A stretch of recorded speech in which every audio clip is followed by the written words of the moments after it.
Hai Lopelka, berbicara mengenai masalah bahasa dan kebahasaan memang tidak pernah ada habisnya.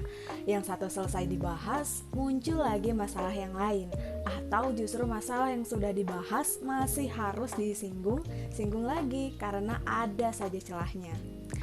Di dunia ini yang membuat kepala pening bukan hanya masalah bagaimana cara bertahan hidup, bagaimana cara mendapatkan pekerjaan, atau bagaimana cara bisa bayar utang dan masalah percintaan semata.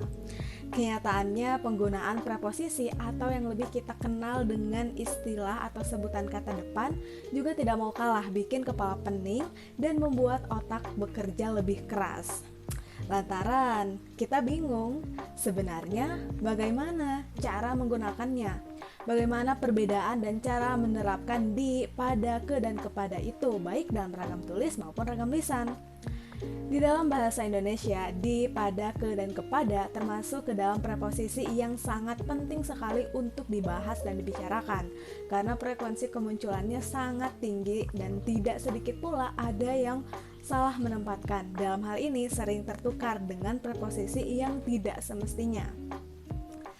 Banyak sekali di antara kita yang masih menganggap bahwa di itu sama dengan pada, ke sama dengan kepada, atau pada sama dengan kepada.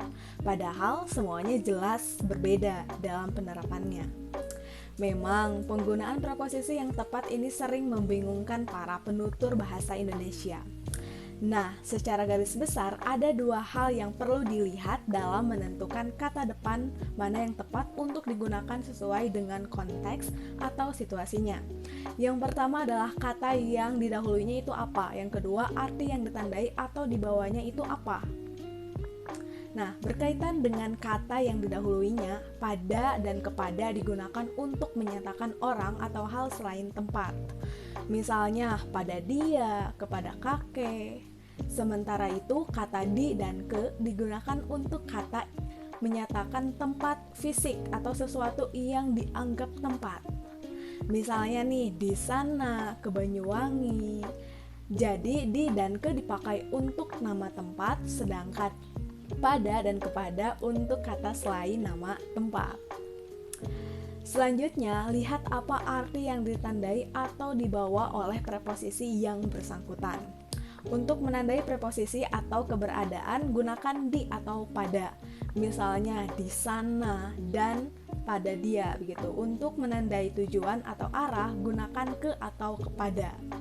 Misalnya ke Banyuwangi, kepada nenek. Bagaimana? Sekarang sudah jelas atau masih bingung?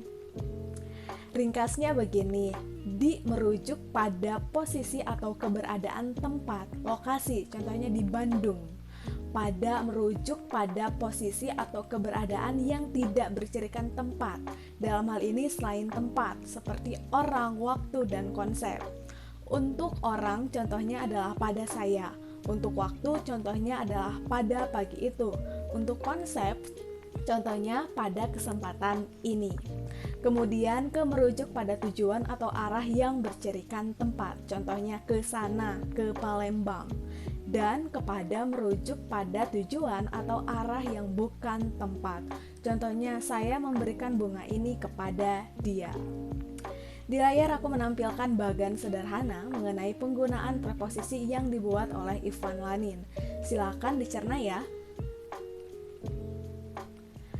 Setelah mendengar penjelasan dan juga membaca bagan tersebut, kita dapat dengan sangat mudah sekali memperbaiki preposisi dalam kalimat ini. Di hari yang dingin itu, aku memberikan jaket yang kukenakan padamu. Ingat, hari adalah waktu, bukan tempat. Maka di harus diganti dengan pada, dan padamu harus diganti dengan kepadamu. Karena menunjukkan tujuan, bukan posisi atau keberadaan. Oleh karena itu, perbaikannya adalah pada hari yang dingin itu aku memberikan jaket yang kukenakan kepadamu. Nah, Lopelka, itu dia merupakan sedikit penjelasan mengenai penggunaan preposisi, baik itu di dalam ragam lisan maupun di dalam ragam tulis. Ingat ya, sekali lagi, di, pada, ke, dan kepada itu mempunyai peran dan fungsinya yang berbeda-beda. Jangan sampai tertukar-tukar lagi. Apabila ada pertanyaan, silahkan sampaikan di dalam kolom komentar, dan apabila ada rekomendasi masalah kebahasaan dan juga sastra yang ingin dibahas oleh LK atau harus dibahas oleh LK, silahkan juga sampaikan di dalam kolom komentar.